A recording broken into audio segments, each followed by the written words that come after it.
Never seen a drop of water in 60 years, and go and shove it in, it turns into a forest. And you can't get better than that, and that's in concrete.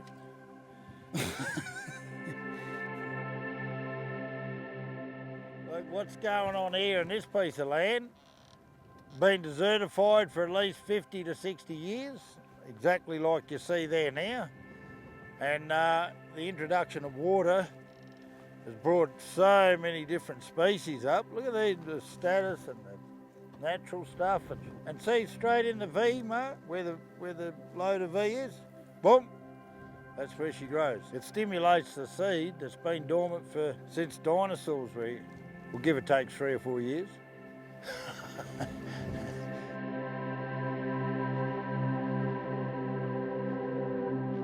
I'm Jeffrey Johnson, so on the steady part of the journey of my life, and yeah, we're retired boilermaker, engineer, and after the engineering we had a few good years on that, so we purchased a farm, sort of a retirement goal.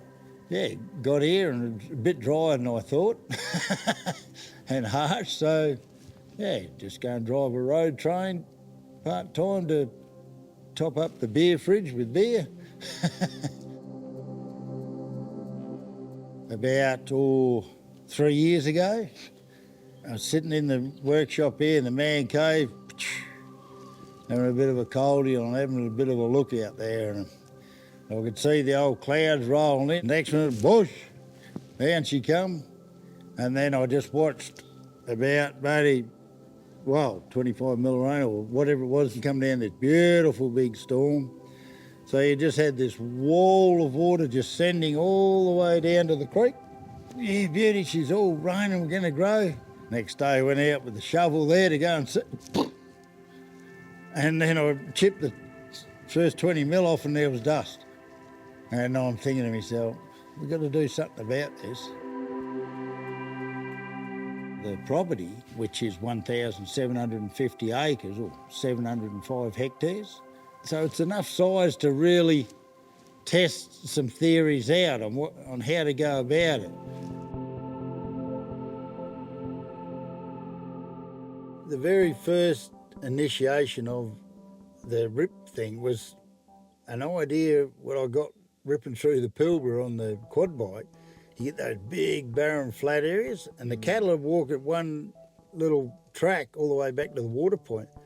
But where they went parallel across this big flat, their hooves would actually make a little indentation, and it must have held the water, and there's all grasses growing along the outside of their hoof track. So I'm thinking, oh, well, out on that big flat, it must just catch enough water to get a little bit of stimulate growth. So I thought I'd do that in a mechanical version and see how it went on the big old tractor, the John Deere. Built a big bar and just launched it. But I perfected it slowly, so it held more and more and didn't erode.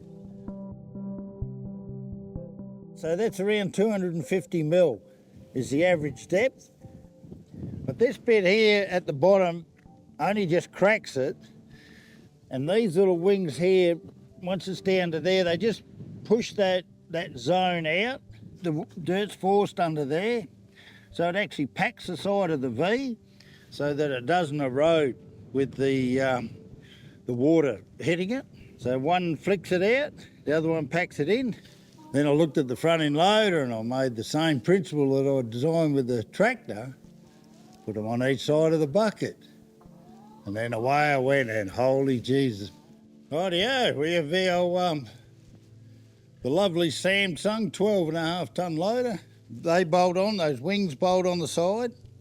Then I have full control. So because the bucket goes forward and back, as the ground gets tighter or rockier, I can stand it up and really use the point of the loader to go through and bust it, and I can feel the depths and level out to make the correct shape V. There's a lot of control with the loader. The level of the ground as you're going along, if you start going downhill, this bubble will start disappearing. So you turn the steering wheel back up and keep that bubble dead level in the middle, and that tells you if you're going up or down. So the water stays in the V and doesn't run out and cause erosion, because you can't grow vegetation with water in the creek. It's got to be up in the land to grow the stuff. Each time there was a rainfall, perfected shapes and sizes and precision and the water flow and calculating volumes can make things grow. If you're going to do rehab work, start at the top and work down. A lot of station owners, they're not looking where the problem is, they're only looking at where the damage is. So they need to go and look further up the hill and start fixing from up the top and work their way down. It has to be done on the contour, because if it's not parallel to the contour, it will blow it out. Because each time it rains, I go back up the creek and look, if there's water running in the creek, that's not good. You've got to go and find where that water's running into the creek from where off the land, go back up the top and stop the water where that source is coming from. You go into all your rip lines from the top and stop that water going into the creek and place it all evenly into the land all the way down to the creek. Because if there's water in there, it's like your yes bend on your shitter. Once it's in there, mate, it's no good for nothing.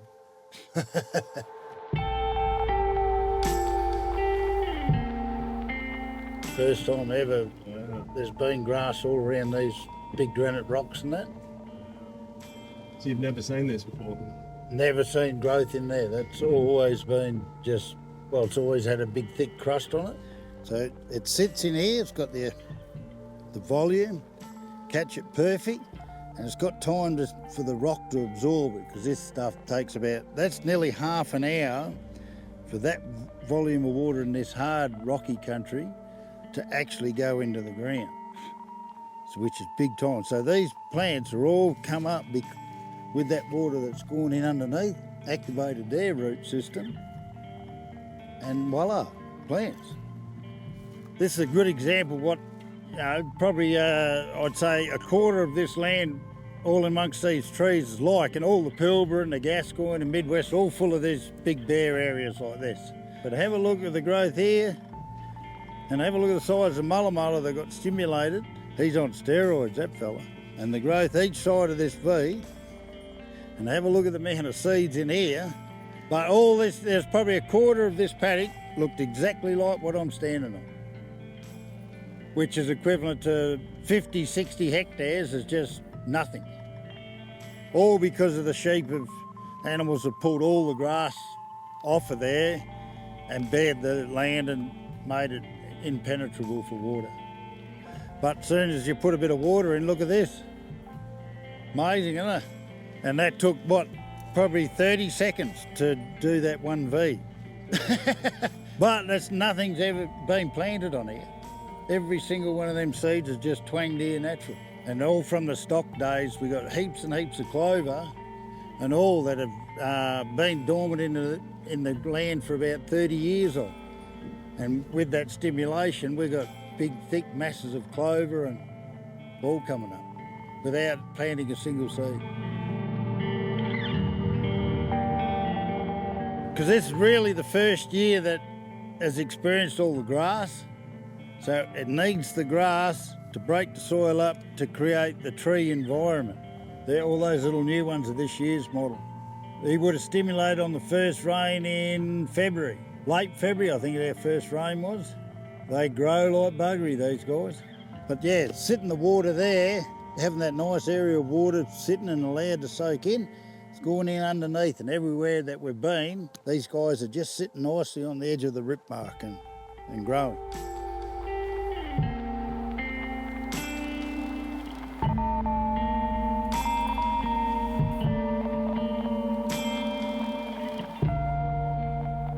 Putting the V's in, as you can see, what the V's have done, held that whole volume of water, and look what's grown. Beautiful little shrub, like it's a struggle, but once those trees and bushes grow, well, that's going to assist the holding the water. And not one of them have been planted either. It's all natural. This tree here, he was buggered 3 years ago. Put the water in the ground, look at him. Yep, I look out the kitchen window from the house in the morning, so proud to see this fella regrown and healthy. It's just an awesome achievement. Makes you pretty proud to watch land grow back again, I reckon. Bloody beautiful. And all it is just feed right up to the side of him, poured every drop of water, put the grass back, so he's got all this beautiful grass that's coming up. He's pumping all his food into the ground, and old mate's, he's happy as a pig in shit there. Even flowers and seeds on him, and fucking check this shit out. Like, man, like, look at this. This is pure rocks. I've got rocks to grow. Pretty cool.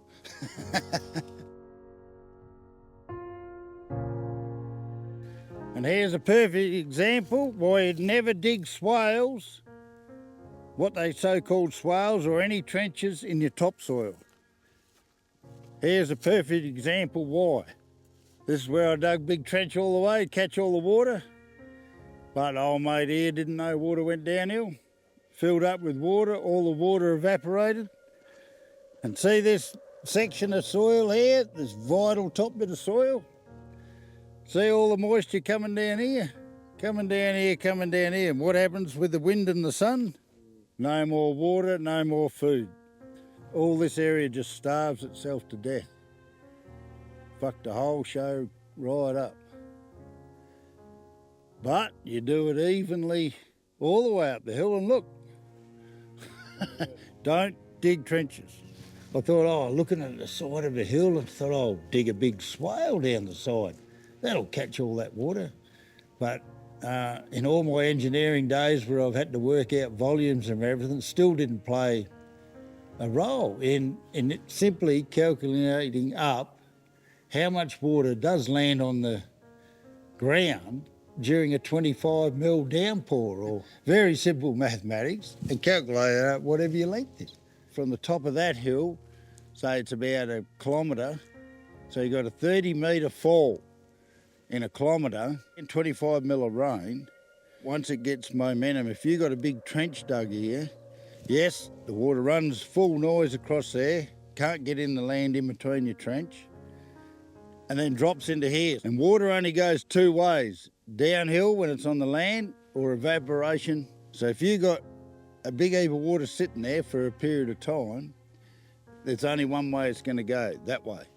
Very small portion goes into the actual dirt, because I did tests of these trenches, the swale, and I come out to test that theory. So I come on the downward side of the big swale and nearly broke my shovel, because the water only goes into the land a certain amount in and just stops because of the hard pack area. It'll go a little bit onto the topsoil, but then it just dries out instantly. And whenever you've got high volumes of water sitting there, any seeds and whatever that's come down from that land above it drops in there and kills the seed. It drowns the seed and it explodes them.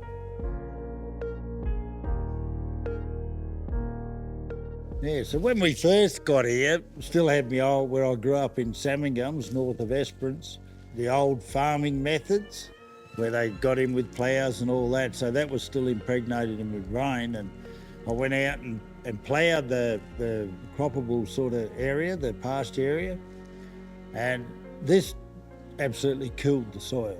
All the natural stuff just grows instant on the virgin soil, but you have a close look in here. Nearly 5 years ago now since that was ploughed, and it's still, as you can see, yeah, and it was probably cropped, I don't know, say half a dozen times in the last 40 years, I suppose.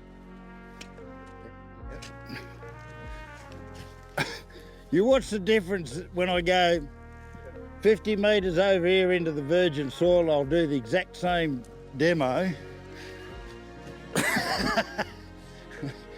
This is why you never ever disturb the structure of the soil, because you turn into a piece of fucking concrete. It is just fucked. You wait till we get over here. But you have a look, right? Watch this dirt, watch this dirt. Right, virgin soil. Right, we'll come over here into the virgin.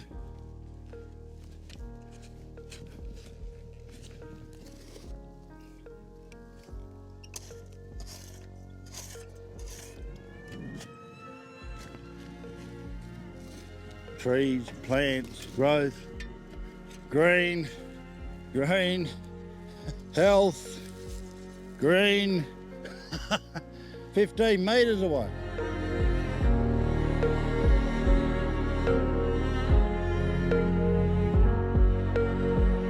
You can see here, as we come out of the virgin bush here, I've only ripped in this virgin bush once, but you can see where I've come out of the paddock and then ripped here. See me rip mark and look what grows. As soon as it hits the virgin soil, boom, you come out of the virgin soil and go into the ploughed country, there's the exact same rip.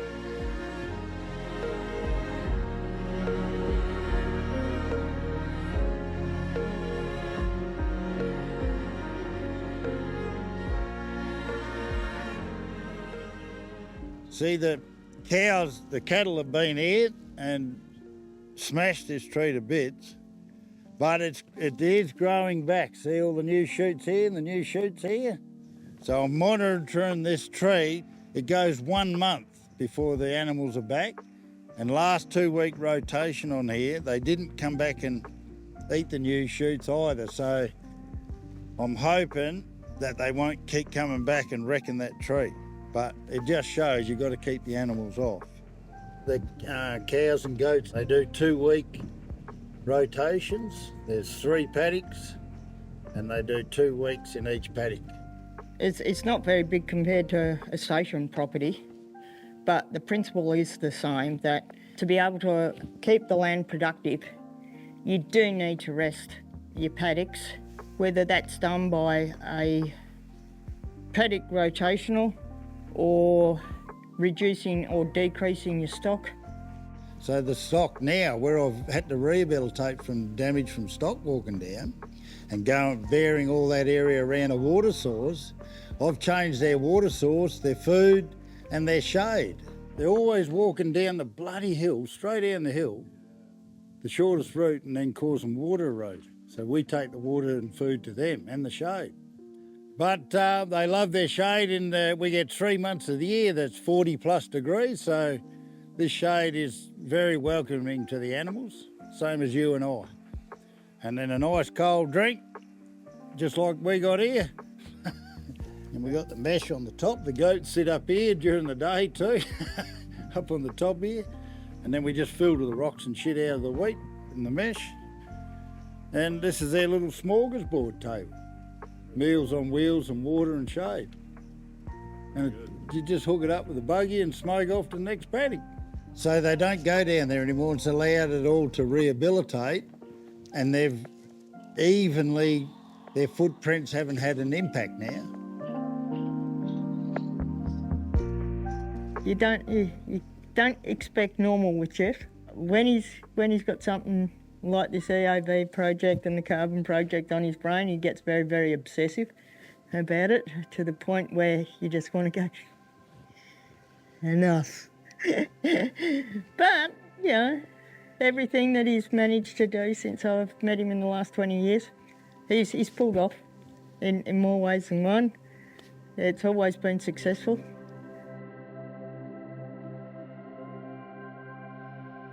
So see that post there, that's a EOV site there. This here, well, 12 months ago, this was a road. This was our main road down the paddock. Pretty cool, eh? All I've done here is put the water at the top of the hill, and the water goes down under the ground to the bottom of the hill. The EOV crew are here next week. Annually, they come along and inspect all the growth in about a 20-metre radius from that post. It means ecological outcome verification. So you're verifying to the public that you are producing or you're improving your land and not destroying it just to make a dollar. You are actually proven that you are improving your land. So they're going to be on their hands and knees, and what they're looking for is all new species like these types of grasses, and see how this fella's all still nice and green, yet he's living in concrete. So it's on the mend. And any new bushes that are coming up, they'll measure all like a little grass, then they'll look for, all new little shoots and every different species. How you go about making your land grow with EOV is really good. There's no rules on how you do it, you must improve. If there's no evidence of improvement after 12 months, you don't retain your certification. Simple as that. I think it's a really good idea because it teaches you, they go into some serious depth of insects, plant life, soil conditions. There's no rules on doing it, but you must improve, which I think is a really good incentive and idea, and it makes you look into how to be more productive and care for the environment for 100 years to come. I think every primary producer should have to go through the process so that anyone that is selling meat to the public, they know that their animals are on land that's not deteriorating, it's actually increasing its productivity and quality of meat. So it's a really good system. Or any farming method that you adopt, always think of the worst case scenario. I think it's the best way to go. Think of in 12 hours you're going to have 4 inches of rain. So whatever you do, picture that volume of water hitting, or you're going to go for 2 years without any rain. So whatever animals you're running today, whatever they're eating now, you've got to make sure there's some there for those 2 years that are bad. Simple as that. You can't expect it to rain every day and whinge about it, because it's going to happen. The biggest destruction to soil is direct sunlight. So it's very important to keep coverage on your land, because next year's going to be dry. And if it's dry that year and it's a dry one next year, the recovery rate for the following year when it does rain, it makes it so hard and compact for that water to infiltrate, to activate that soil structure and weed growing process.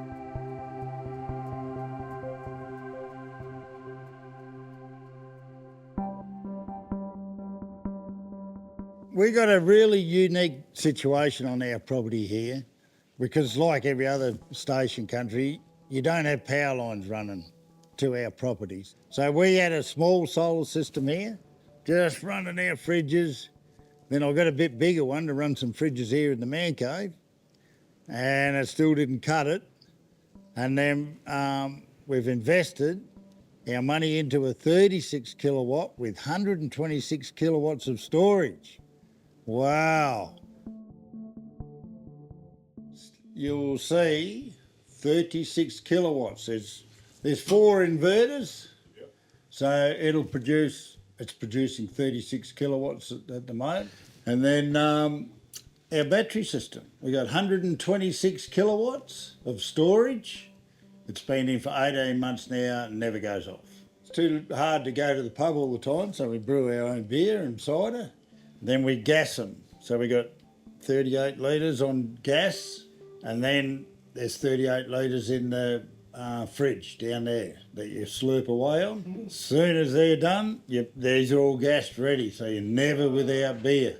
Having this big source of electricity for our farming operation, that it just opens up so many horizons. It's really blowing me away. We went and bought an electric car. To go and buy a loaf of bread, it's 130 kilometres. So we drive in and out for free, 270 Ks. I said, geez, this is pretty cool.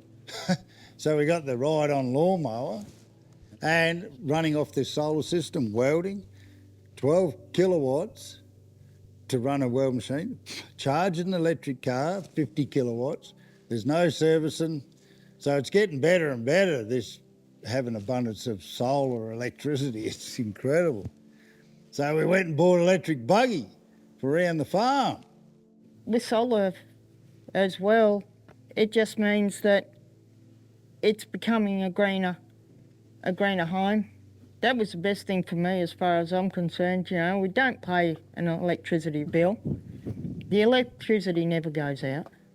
Another really good thing we found with the electric buggy for all our round the farm uses, everything will be just sitting in its natural environment doing whatever it's doing, and instead of come along in the diesel buggy, they can hear you from 13 kilometres away. This thing here, you're parked there and he's still eating his worm or doing whatever, and you're right there on his arse. You can see the colours, and we like to watch what the cows and the goats are actually eating and for our rotation. But we can drive right up to them with our electric buggy and observe them, and they don't even care. But before we went the diesel and the petrol one there, they'd hear us coming, and when you go right up close, they get scared of the motor and the noise. So it's been so helpful just watching them eat pasture and not running away. And you don't have a fire hazard in summer. There's no heat and exhaust or anything, and it goes fast. In our lovely electric vehicle with no ice crap going on in here, mate.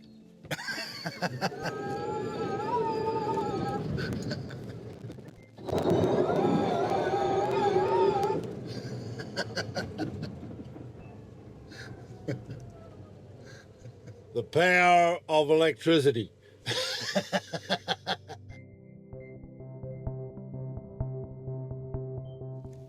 This is what I'm trying to keep in mind when I'm out there doing it. How can someone else do it on a bigger scale and do it all with electric equipment so there's no emissions, use of fuel? And the best thing about this process, once you've rehabilitated that land and the grasses are established, there's only do it once. That's all you have to do. You do it once and properly. By making the land green again, we'll stop this drought cycle. You'll become more productive with our lands and more productive with animals. This hard country represents 70% of Australia. I've ridden about 50,000 kilometres in station country from the Pilbara right down and seen a lot of country looking exactly the same as this. And it's where all our beef comes from, which is a $1 billion industry to Australia, and we all love a good steak. Well, say 90% of us. So when that soil becomes dirt and it's no longer able, all the waters run off instantly straight down the Fitzroy River into the ocean and no longer growing grass, we're going to have no cows to eat. No big, beautiful steak. The plan, basically what I built up from my experience operating with electric vehicles and solar systems nowadays, like our 36 kilowatt, we have more power than you can poke a stick at to charge all our vehicles. We run 12 fridges and all that, and there's just 8 aircons running all summer without any cost at all. Because of today's technology with a solar system and the mobility of them, like a 40-foot container now can hold 40 kilowatts of solar. And then you can have a separate container with your batteries and all with solar air conditioner unit so that your panels will fold up and move it on to the next rehabilitation area. And then the electric loader or bogger or whatever with your tines on with clear vision, and building up a procedure, a fail-safe procedure on how to rehabilitate the land without any erosion consequences or thing, putting all this information together and go out there. Once the outlay and the cost of setting up all that equipment to do it is very minimal. You got your teeth wear for your ripping points. There's no maintenance, servicing or whatever on the machines, only damage from trees or whatever, or someone run over a big rock.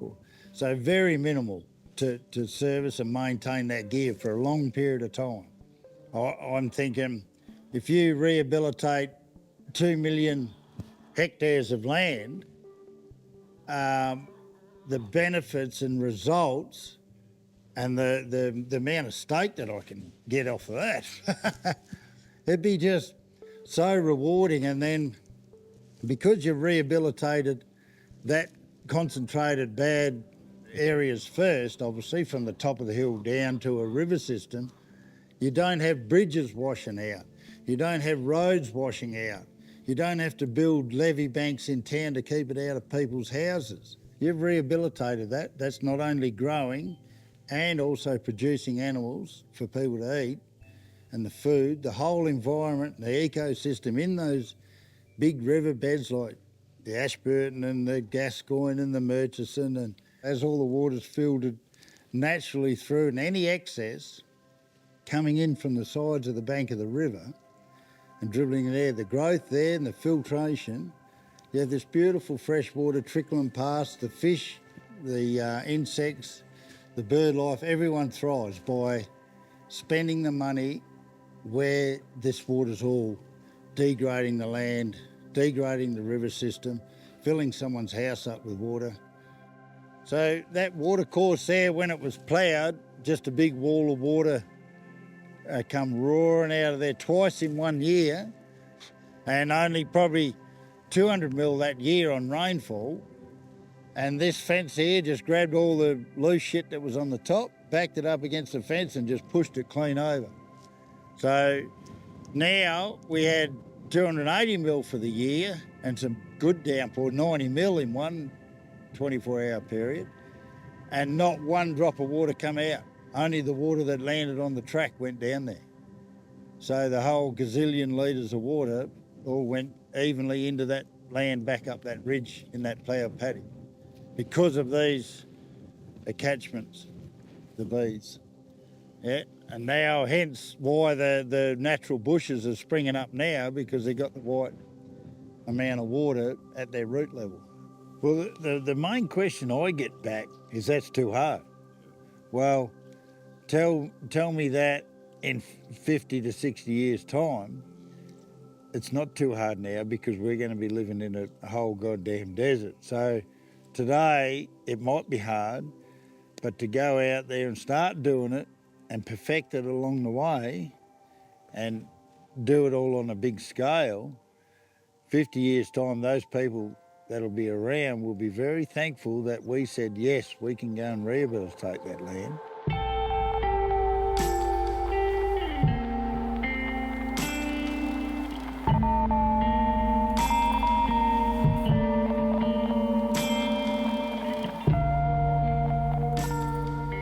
It's a pretty proud moment in life, watching all fluffy balls